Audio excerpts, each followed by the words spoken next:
So I picked up Crazy Rich Asians by Kevin Kwan at the airport. I love to read on airplanes.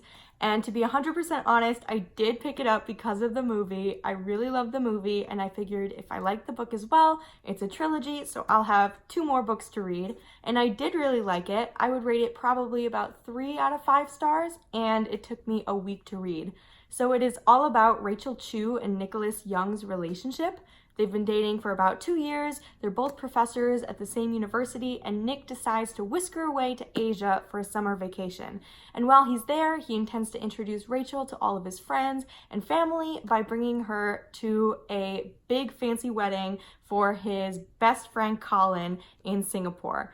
And while she's there, she gets introduced to a world that she was never expecting and was not prepared for, because it turns out that Nick is crazy loaded and his friends are all crazy loaded and all of his friends are crazy loaded, and she's thrown into this society that she knows nothing about, and she's trying her best to fit in, but there's a lot of meddling going on. Nick's family does not approve of their relationship because she doesn't come from a fancy family, and a lot of drama ensues. What I really liked about this book is how fun it is. It's so lavish. It's very Gossip Girl. There's a lot of high fashion and fancy jewelry and private jets and a lot of cool things like that. You also get to see into a culture that maybe you're not so familiar with, especially one that is so rich, so obnoxiously crazy rich. It's awesome. It's super fun and very funny as well. It's got a nice air of satire to it.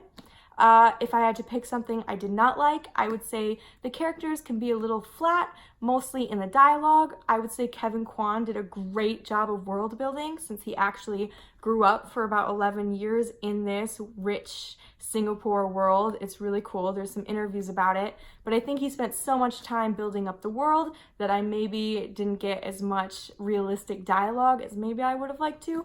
But again, it's just a fun book, so that's not really the main focus. Another thing, it's not that I didn't like, it just, since everything is so new, including like high fashion brands I've never even heard of, sometimes I'm not quite sure what's going on. It's really cool though, because there's a lot of witty footnotes at the bottom, and they also have this big family tree in the front of the book, because the families intertwine in ways that, to be honest, sometimes I forgot. It was hard for me to keep up, so sometimes I had to go back and reread some things, but it's not too big of a hassle, and it's definitely worth it.